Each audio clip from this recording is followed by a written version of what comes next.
None of those jokes. I was just about to say, don't worry this time, I'm not going to read it.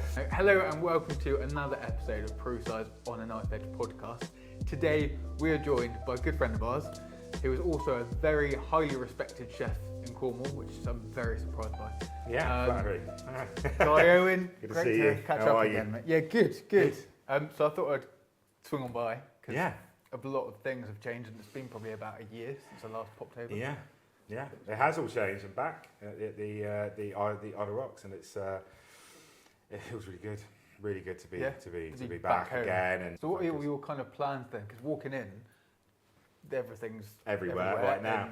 Well, it's a period of closure, so we always have an annual period of closure, and it's a really good time to the property needs to present itself beautifully at all times. It is a beautiful hotel, affiliated with Relais, the Michelin Key as well, and these are great pointers in the kind of quality and things that hotel wants to be at, and our owners are very focused on ensuring that we produce a high quality product, and we will do that, of course, and I think for me this first year is to reset, to establish that we are not just going to be about fine dining and long tasting menus and all of this stuff.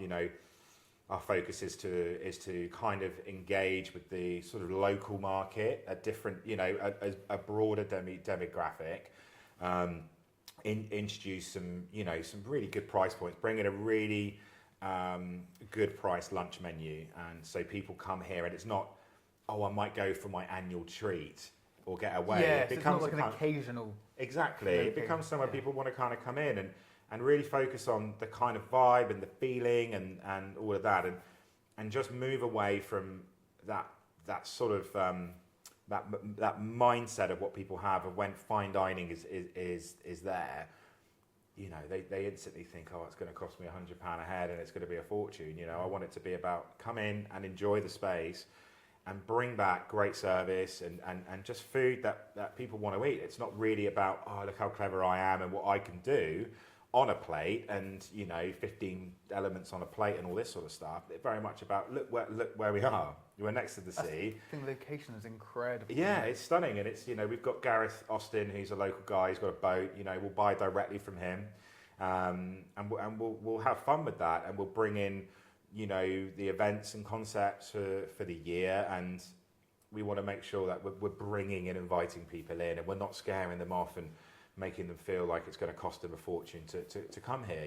It's about high quality, but the experience of what it is when you're here, relaxed. Come in and just chill out. I think people struggle a lot more these days with the idea of going in and things feeling very formal. And you feeling a bit uptight when you walk in. And like, am I wearing the right thing or whatever like that? We just want to move a little bit away from that. Very much about coming in. You want a few drinks and some snacks and things. Absolutely offer that. We've got a great bar. When the sun starts to come in and we can be outside on our stunning terrace and things, the food and the meal itself, it's it's never going to be small plates and big plates, but if you want to order 3 starters and a couple of snacks and share a bottle of wine, just crack on. As a cook, you believe in your mind it's all about you. It's all about what you're doing. That's why people are going to come. Yeah. And it's not, the product needs to be great, the food needs to be great, but that service, that welcome, how you're made to feel, that kind of confidence that paddles quietly under everything of your team out front and making people feel relaxed. Yeah, and feel good. And stuff like that, you can definitely tell when you walk into a good restaurant or a hotel or pub or anything, because from the moment you walk in the door, you have that incredible energy and atmosphere walking in. Yeah, and it doesn't have to be ridiculously high-end fine dining to do that. Like you say, there's a whole multitude of different types of restaurants in Cornwall that if you go into, you feel great. I mean, one of my local pub is, you go in during the winter, the fires are lit. It feels good. You go to the bar, it's like welcome. The team are told, people come in, welcome them, get them sat, so it doesn't feel cluttered and too crowded. And then during the summer, it's very much spills outside, and and it's the table service starts coming in a bit. So no, it's all right. We'll look after you. We'll get you drinks, and it's in essence, it's so simple, really. But when you are in a property like this, it's about just turning that screw slightly further and really just making people feel very, very special. And it makes such a big impact, doesn't it? Yeah, 100%. And that's the real key. Over the years in hospitality, working as a chef, have you noticed like all the different kind of food trends and things like that? Oh, I remember there was one point a good few years ago when I was chefing, it was like all about as many elements as you can get on the dish. Yeah. Then it was the tasting menus, which were really popular. And now it seems like snacks and snacks are a big the way one. people are eating, isn't it? I think it's the different culture changes as you go through time. I mean, the tasting menu thing, yeah. I mean, back in the day, 20 odd years ago, a tasting menu would be over sort of 6 courses. That would be a sort of general tasting menu feel, really, with maybe some canapes and amuse-bouche and a little petit four at the end and things. Yeah. And then this sort of Nordic style tasting menu format came over, and we saw, and this is where tasting menu suddenly went to 15, 16, 18, 20, 30. Gareth at Innisar's 38 courses now. 38 courses? Yeah, it's extraordinary. And actually, when people start cooking like that, I think you've got to be as humble as you can be, because there are very few people that can cook that way. And that's why there are, on the market, if you look in Great Britain, of people who actually cook that way and deliver it to a 2 or a 3 Michelin star standard. I think in the UK at the moment there's registered as about 122,000 eateries, and I would probably say maybe 15 to 20 restaurants consistently cook in that way. That makes sense. But then you'd probably say 5,000 of the restaurants try to cook that way, and it doesn't work out and in that way. And I think it's just about understanding what your product is, and you have some brilliantly minded people who can do that. Yeah. And they're and it's genius to watch. And then it's understanding who and what you are. So and that's why I think the businesses in the industry move so much, because nobody's inventing anything now. This is everything is already being done with food, and we use and we learn techniques from all around the world to be able to present and to cook food that we want to. So now, yes, there is a snack movement, and I think that's a good way to say it. But I think people want simplicity more than ever. I think people want to understand what they're actually eating. Yeah. And I think, and they want I think they want a bit of fun with the food now. I think there's so many options at restaurants that, it can't, you can go into a pub or, a good brasserie and have a good fish and chips, but if you go to more of a restaurant where they're trying to push boundaries a bit and trying to do food, then the idea of having a fish and chips but done in a way which is a bit different and a bit more fun is great if you can do it. Yeah. If you can do it. Yeah. And a lot of people can't, so we're just, absolutely at this stage of our career is, yes, the snacks things are on there because it's a great way for people to come in and not feel pushed into something, and I think that's the point. It's more about being relaxed in the restaurant, and I think that's what's changed the culture a lot now. Has there been one trend that's come around and you've been a bit like, oh my God, it's almost like stuck around too long? That's a really good question. Because there was a point where burning things was a bit of a blowtorch and scallops was a fun era, and milk skin. I didn't come across that one. Oh my God, milk skin. Milk skin was this thing where you'd have a bit of sugar and glucose in some milk. You put it onto the stove and you bring it up very gently and take it off. And you get 2 tweezers, and then it would and you leave it, and it would sit there for a couple of minutes, and it would form a skin. Yeah. And you would take it off, and then you would drape it over a drying mat and put it into your dryer, and it would turn into these crisps, right? And it was that, and there was another one called Milk Cloud, where you'd foam milk with some. It was a Sosa product, Pro Espuma or whatever it was. No, it was lecithin, and you foam it up, and then you'd scoop it, and then lay it out onto a drying mat, and then you'd have these like crisps and milk cloud crisps, and that was always one I was like, what are we doing with ourselves here? Like, what is going on? So I was speaking to Nick from Mule Studios, and he was saying you have a link with Hologram Gardens? Halligan. Is it Halligan? Oh, he must have got predictive text or something. Right. Halligan Gardens. Well, yeah, so this is, look, we used to have I've lived there, I grew up there, so Halligan. And my mum's, I lived there since I was about, I don't know, like 11 or 12 years old. But, and we were actually next to the gardens, and my stepdad lives in Halligan House. He's got one of the flats. No way. So, know it very, very, very, very well. We had a connection with Halligan where we worked with them, and we would take a monthly vegetable, and it would be our kind of like vegetarian main course. And it was a really wonderful relationship, and one that I really liked doing, because we were working with Nicola Bradley in the gardens, who was the head of the grounds and things, and the head grower. And it's, you know, passion discussing passion, you know, over something like that it's a full circle chat. So if you go to, you know, a butcher who's extremely passionate about the rearing of the cattle, yeah, it helps you to understand how to approach a product in such a better way, and the educational purposes of it are amazing. So, you know, it's amazing for the guests because they can go to Halligan and they can, you know, explore it and things and understand it and see if we've got a dish on, literally see the element growing. And the food mile story is very good, and the whole journey is very good. But it's for the chefs and the team, the F&B team, to understand a product, you know, a Cornish new, like for instance, a product like that, you know, the mid potatoes. We're just used to seeing them turn up in a box, washed and ready to go. Yeah. But they will grow a very certain breeds of them. You know, we used to use a Sharps Express potato from them. Have you ever heard of a Sharps Express? No, I hadn't ever heard of a Sharps Express either. And it was that detail of like, why are you growing them? Why are you growing these?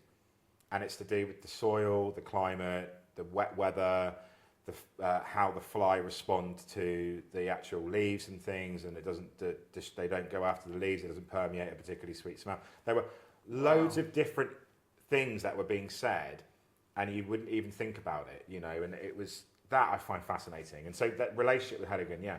And, you know, would love to be getting back on track with that at some point. Yeah, so Philip Warren, you know, a butcher, you know, arguably the best butcher in the country. But if you go there and you listen to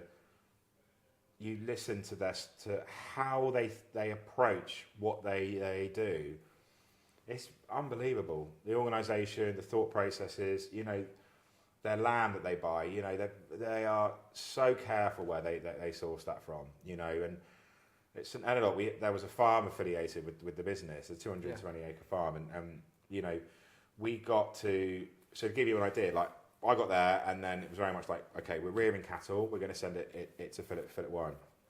Okay, so Ian and Philip come down to the farm to look at the animals, and they're like, well, it's not a product that we can use. Just from looking at them, they're like, it's not a product that we can use. And then the advice came through Philip and Ian is that no, we were using a Devon Ruby. Was the breed that was on the farm. You need a certain bull, and then to breed with the Devon Ruby, to have a crossbreed, that will give you the fat content ultimately that you want and the size of the animal that you want. And it was a 4-year program. So to get from the point of the advice given and how to approach it to creating a product that was good. And it was very good, you know, and it was that knowledge and understanding. And yeah, so absolutely brilliant. You know, the people that we buy fish from as well, you know, Jack Wing, you know, Wings of St Maurs, and you know, those guys, again, it's also the service. You know, Jack will go through hoops. So prawns, English prawns from Falmouth Bay, is one of the hardest ingredients to get hold of, it seems, if you're not on the bay. Right. And you know, and Jack's one of those people that would be like, I will get you some prawns, don't worry, I'll get you some. He's just dedicated. He'll just get it done, and he gets it done. Like the Cornish, the bluefin tuna movements and stuff, you know, it's a very rigid time of the year for you're only allocated a certain amount of fish and weight that you can take and all the rest of it, but he'll always pursue what you're after and what you want, and it's a really good, we work really, really well with them. That's good to hear, because Jack and Rob, so they came down for a knife making experience. Oh, great. And we had a really good chat about their business and wings and everything, and they're so passionate about it. Oh, massively. And just trying to provide the best quality ingredient. Well, and that's what it is. I mean, it's not the cheapest way to get fish. Of course, it's not. But if you're coming to a seaside restaurant and you're eating farmed fish from Greece, you don't really want to do that, do you? You can. Because you want to come to a place like this to, again, eat local, have.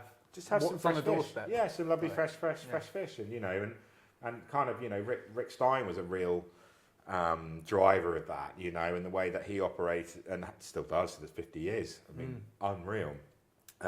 Still operates now, and that's a classic. That's a classic example of somebody who absolutely knew what their product was, what their kind of boundaries were. And was like, this is what we do, and we do not deviate. We do not deviate from it. So, and the challenging one in Cornwall is the networking of growers. That's the challenging one, because wholesalers are in a constant battle of supply, and weather has a significant impact. Down here, especially the storm recently and stuff we had, but. So trying to grow things in a consistent manner, which is going to service the needs, without there being a glut and causing wastage for the person growing it, is another massive issue. And that's why import is so big, because if you're doing it under poly, under hydroponics, and you're growing it, in some of these Dutch warehouses, greenhouses at the size of small towns. Really? It's extraordinary. But that's how the consistency's there. And chefs are and the problem with cooks is that we're all when you go to order fish, it's like, I want 50, 420 gram whole grain, please. And how do you get that? By farming it in a different country. Yeah. But it's like, I don't want that. I want a wild product. Well, you're going to have to wake up then, aren't you? You're going to have to wake up. So, it's the suppliers that we use, we're very diligent and careful on who we use and why we use them. Right. So as well, from all of that, you've then been given a load of advice from all the people you work with, all suppliers. What about yourself? Is there any advice you would give to someone, like a young chef or someone wanting to get into hospitality, into chefing? Yeah, there's all the advice in the world I can give, but for me, I think it's about understanding where you want to be one day, and that will always change. I was walking into the first Michelin star kitchen I worked in. It was like, I want to be a Michelin star chef, and then working in a 2-star kitchen, it's sort of, do I want this? I'm not sure. I think coming into the industry, understanding that those first sort of 5 to 7 years of your career are vital, and don't pursue seniority. It's a time to soak in and just sponge it in.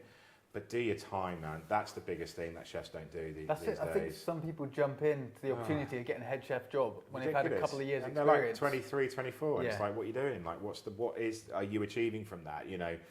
Some more cash? And then when you have to learn how to manage, somebody who might not be the easiest to manage, how are you going to cope with that? When you've got the owners of the business breathing down your neck, understanding why is the business losing money, or why are you losing staff, or why is there not consistency of food, and you haven't learned enough technique, and you've not burdened enough on your shoulders to weather storm by that point. And I think people can become quite fickle and broken at a young age. So time, everything is time in your early days. Like do your 2 years. That should be your minimum going into a restaurant, and choose carefully where. And I go, you can walk into a restaurant, into a job, and it may not be for you. I get that, but if that happens 3, 4, 5, 6 times, and you're going, I'm going to work in a 1-star restaurant, and then you've lasted 3 months in 4 of those 1-star restaurants. Stop working in 1-star restaurants. It doesn't suit you. That's it. The mentality is the same. Like, it has to be excellent. It has to be brilliant. There's no give. Like, it has to be. That's it. So, and if you don't like that, there's nothing wrong with that. Of course, there's nothing wrong with that. It's like, but go to a restaurant that's a bit more freeing. I think you've just got to kind of travel around and just experiment and try different styles and different places to work, and eventually you'll find somewhere that fits. Like a stage. Go and stage, and I think staging is great. Like, come and spend a day in a kitchen, and a day, a week, a month, 3 months, whatever, and you'll get to experience it. And a stage will always look positively on your CV, but leaving job hopping doesn't. So yeah, that's definitely one thing. But then really always think in your head, like, what do I want to end up doing? Do you want to end up being a 3 Michelin star chef? Okay. Do you understand what that takes? The level of commitment, how you submerge. I've seen it, firsthand. Some of my oldest friends have gone on to become 3 Michelin star chefs, and the level of it, the submergence of it, they're extraordinary human beings. Like, they really are. And I take my hat off to every single one. You won't burn out because you believe in it. Yeah, and passion will. It doesn't just push you through it, because you work with it, and it integrates into your life. It doesn't become a burden in your life. When you're in something that you don't like, that's when it becomes a burden, and then that's when your heart and your head become burnt out, because you're like, you're flogging a kind of dead horse. You're just doing something you don't enjoy. Yeah, and it's in your head, the mentality, the ego, the pride of, I can't question this. I have to keep going. That's what everyone would want to see. I've got to keep going. I've got to have the balls, and you've got to have balls, and you have to keep going in all contexts of it. You're never going to have every day is not going to be a good day. Yeah. But if you don't believe in it and you don't genuinely enjoy it, and it's not this rubbish of, I jump out of bed every morning and I just can't wait to get on my chef whites and run down to where I'm going to work. That's a load of nonsense, right? Because nobody does that. But if you don't feel sometimes when you put something on a plate, or you see a product, or when you're in the environment where you work in it, and your hairs don't stand up on end at times, and you think that's something really quite special, like that, beautiful, then you are not involved, and you're not passionate about what you're currently doing. And if you're passionate about going and cooking on open fire on a beach and giving people lobsters, and you only want to do that from 10 a.m. until 3 p.m, and you can make a good living from it where you're comfortable, then you're richer in life than 50% of the people going through the industry who are pretending to themselves this is what they kind of should be doing, because you should cook with love. And if you're not doing that, then that is the time, and the only time, to ask you, what is the point? And that's it. And if the point is, when you ask yourself that question, which all people do, why am I doing this? And you can't answer yourself with something that you mean, then you're lying to yourself, and you'll fizzle out, and you'll burn out, and that's what happens. All the advice you just gave then as well was really powerful. And I really hope that will help anyone who's watching this. Hospitality, and obviously I've worked in it for 10 years, and then through doing what I'm doing now, I'm really involved in it. And it's really sad to see how hammered hospitality has been getting over the last 5, a bit more than that, years. So for people in the industry who either own, run, working, do you have any kind of words of motivation to kind of keep everyone going? Bad times will always end. They will never continue on forever and ever. That is the case in every metaphor in life. That is the case. If you live by a mantra like that, where your mentality is, this will come to an end somewhere, then it will give you the strength and the freedom to continue on a quest if it's the right one for you. But it is, failings are all part of growth, and as we fail, it's learning from the mistakes and then becoming better for it. Hospitality is full of incredible people. So As long as you're working with very passionate people who believe in the product, keep going. But as hospitality folk, what we see now is nothing is being put in place in any way to support the business. The last time we saw any of that happening was when VAT was dropped to 5% during COVID to encourage people to go out. And that was the last time I saw any form of interest or help for the industry.